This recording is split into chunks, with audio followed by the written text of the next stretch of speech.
Good morning, welcome back to my channel. আশা করি আপনারা সবাই খুব ভালো আছেন, আমরাও ভালো আছি।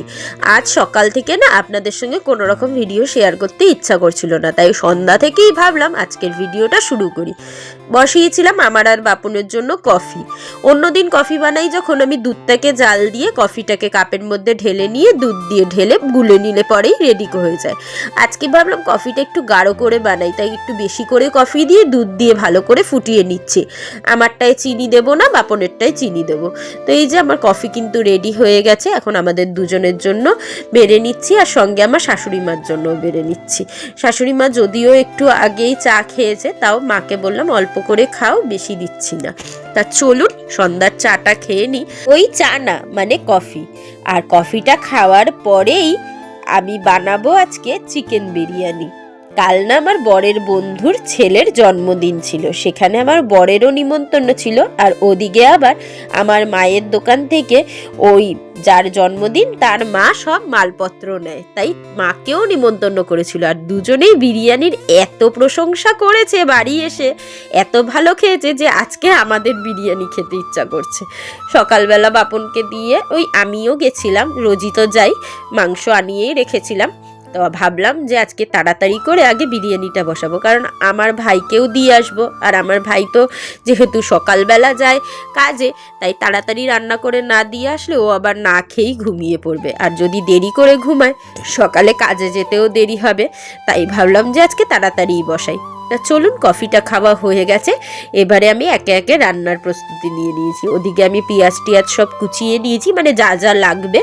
তো তেল গরম করে আমি বেরেস্তা করার জন্য পেঁয়াজটাকে ভাজতে বসিয়ে দিলাম। পেঁয়াজটা কিন্তু ওই বাদামি হয়ে যাওয়া পর্যন্ত ভালো করে ভাজবো, মানে বেরেস্তা যেরকম ভাজে।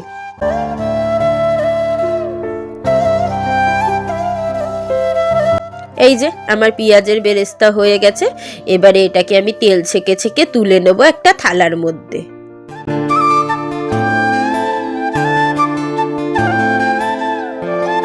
এবারে আমি বিরিয়ানির চিকেনটাকে ম্যারিনেট করব, তাই জন্য আমি এখানে হাফ কাপ মতো টক দই নিয়ে নিলাম, আর দিয়ে দিচ্ছি হলো আদা রসুন আর কাঁচা লঙ্কার পেস্ট। আমি খুব সহজেই বিরিয়ানি বানাই, তাই ভাবলাম একবার আপনাদের সঙ্গে শেয়ার করি। পরিমাণ মতো নুন, পরিমাণ মতো ধনের গুঁড়ো, আর দিয়ে দিলাম 1 প্যাকেট বিরিয়ানি মশলা, ওই 10 টাকার যে প্যাকেটগুলো। এবারে দিয়ে দিচ্ছি ওই যে পেঁয়াজের বেরেস্তাগুলো। এখানে আমি কিন্তু পেঁয়াজ বাটা বা কিছু ইউজ করব না, এই বেরেস্তা দিয়েই হয়ে যাবে। এবারে আমি এর মধ্যে অ্যাড করছি 3-4 থেকে 5 চামচ মতো ঘি। আপনারা ঘিয়ের বদলে কিন্তু সাদা তেলও ইউজ করতে পারেন, কোনো অসুবিধা নেই। আমি ঘি দিয়েই করি। তারপরে ভালো করে এটাকে মাখিয়ে ওই আধা ঘন্টার মতো রেখে দেবো। এটা কিন্তু দুপুরবেলা মাখিয়ে রাখলে বেশি ভালো হতো, চিকেনের গায়ে ভালোভাবে মশলাগুলো ঢুকে যেত। কিন্তু আমি ওই যে হট করে ডিসাইড করেছি, যেহেতু মাংস রয়েছে আর এত ওদের মুখে শুনেছি বিরিয়ানির কথা, যে আমাদের বিরিয়ানি খেতে ইচ্ছা করছে আমার আর ছেলে মেয়ের।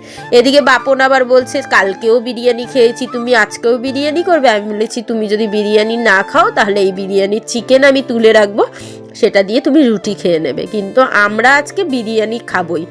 জানি না কেন এত ইচ্ছা করলো। তারপরে এই যে ওই তেলের মধ্যেই আমি আলুগুলোকে ভালো করে ভেজে নেওয়ার জন্য একে একে দিয়ে দিচ্ছি। একটু ডুমু ডুমু করেই আলুগুলো কেটেছি। আলুগুলোর গায়ে একটু হলুদ নুন মাখিয়ে নিলে ভালো হতো, কিন্তু আমি ভুলে যেতে আর দিইনি, শুধুই আলুটাকে ভেজে নিচ্ছি। এই যে লাল লাল করে আলুটা আমার ভাজা হয়ে গেছে। এবারে আলুটাকে আমি একটা বাটির মধ্যে তুলে নেব।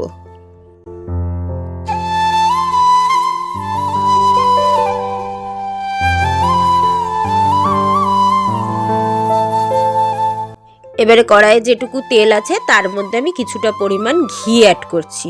ঘিটা দিলে কিন্তু বিরিয়ানির গন্ধটা বেশি ভালো হয়, আর আমি বিরিয়ানি সাজানোর সময় ঘি অ্যাড করি না, সেই জন্য আমি মাংসটা রান্না করার সময় ঘি দিয়ে দিই। এবার ঘিটা দিয়ে ভালো করে গলিয়ে নিয়ে এর মধ্যে আমি অ্যাড করব এখন তেজপাতা 2টো, একটুখানি দারচিনি, একটুখানি এলাচ, আর হলো লবঙ্গ, মানে ওই যে গোটা গরম মশলা আর তেজপাতা। হ্যাঁ, তারপরে এটাকে দিয়ে একটুখানি নাড়াচাড়া করে নেব, যাতে মশলার গন্ধটা তেলে আর ঘিয়ের মধ্যে চলে আসে। এবারে আমি এর মধ্যে ওই যে ম্যারিনেট করা মাংসটাকে ঢেলে দিচ্ছি।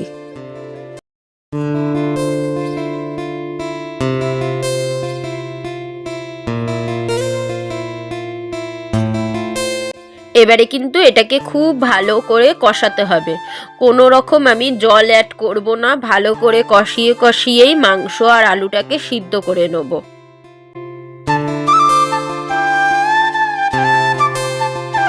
মাংসটা কিছুক্ষণ কষিয়ে মাংস থেকে জল বেরিয়ে আসার পরে আমি এর মধ্যে ভেজে রাখা আলুটাকেও দিয়ে দিলাম। দিয়ে এটাকেও ভালো করে মাংসের সঙ্গে কষাতে থাকবো। একটু ঢাকনা দিয়ে দিয়ে কষাবো, যাতে আলু আর মাংস দুটোই জল ছাড়াই নিজস্ব মাংসের জলে সিদ্ধ হয়ে যায়।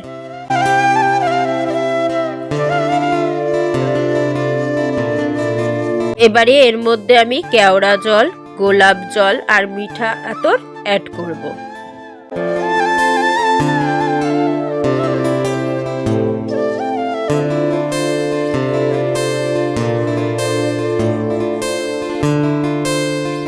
আমার চিকেন কিন্তু একদম রেডি। এই যে দেখতেই পাচ্ছেন, পাশ দিয়ে চিকেনের রোগানটা ছেড়ে দিয়েছে, আলু আর চিকেন দুটোই সিদ্ধ হয়ে গেছে। এবারে আমি এটাকে সাইডে রেখে বিরিয়ানির জন্য ভাতটা বসাবো। চালটাকে কিন্তু আমি অনেকক্ষণ আগে, মানে 1 ঘন্টা আগে ভালো করে ধুয়ে ভিজিয়ে রেখেছিলাম। এবারে ওর মধ্যে দিয়ে দিচ্ছি আমি নুন আর তেল আর গোটা গরম মশলা, তেজপাতা দিয়ে ভালো করে নাড়াচাড়া করে এখন ভাতটাকে হতে দেবো। 80% চালটাকে আমি সিদ্ধ করব। ভাতটা হতে হতে আমি একটা বাটির মধ্যে একটুখানি দুধ নিয়েছি, একটুখানি কেওড়ার জল, একটুখানি গোলাপ জল আর সামান্য একটু মিঠে আতর আর ফুড কালার দিয়ে গুলে নেব।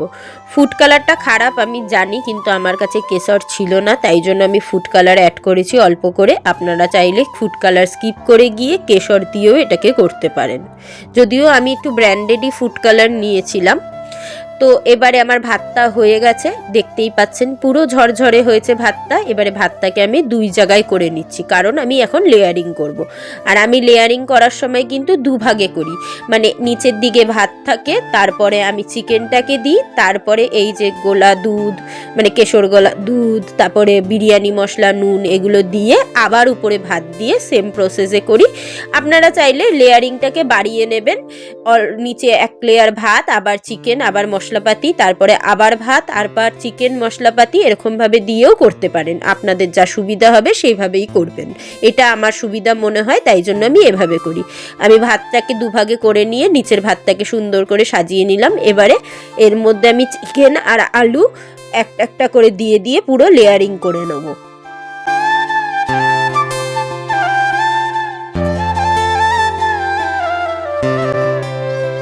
পুরো মাংসটাকে আমি দেওয়ার পরে এবারে উপর থেকে আমি পেঁয়াজের বেরেস্তাটাকে ছড়িয়ে দিচ্ছি, দিয়ে দিচ্ছি আবার একটু পরিমাণে নুন, আর দিয়ে দিচ্ছি এবারে আমি ওই যে দুধে মেশানো মিশ্রণটা অল্প করে এখানে ছড়িয়ে দেবো, আবার একদম উপরে ভাতের লেয়ারে দেবো। তাহলে চলুন আমি পুরোটাকে একবারে সাজিয়ে নিই দমে বসানোর জন্য।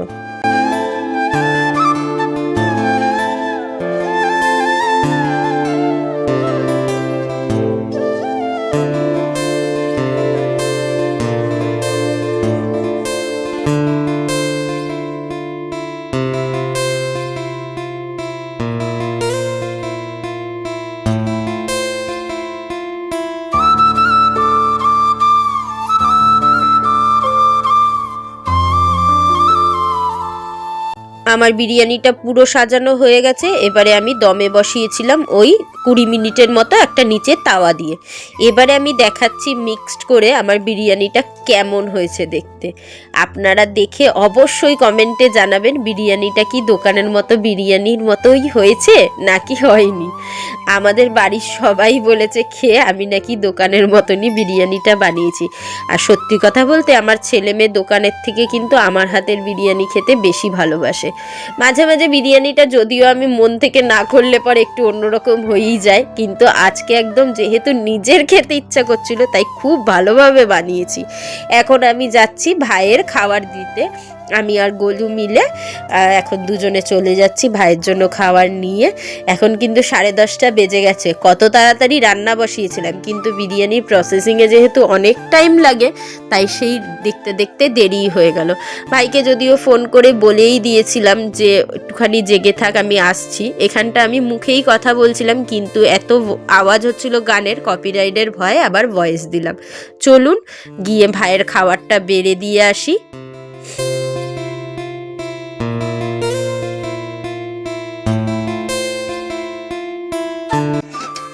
আমার বিরিয়ানি রেডি, ভাইয়েরটা দিয়ে আসলাম।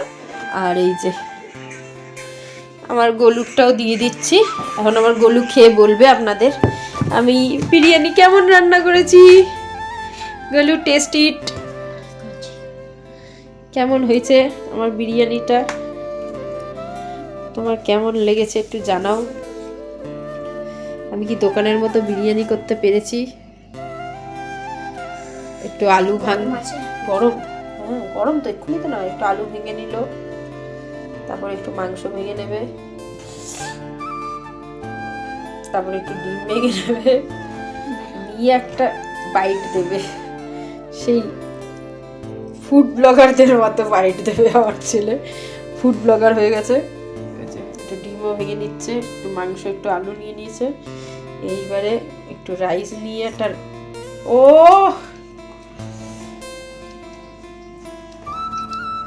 পুরো দোকানের মতো হয়েছে। হ্যাঁ দারুণ হয়েছে। তাহলে মা দোকান দেবে একটা বিরিয়ানির।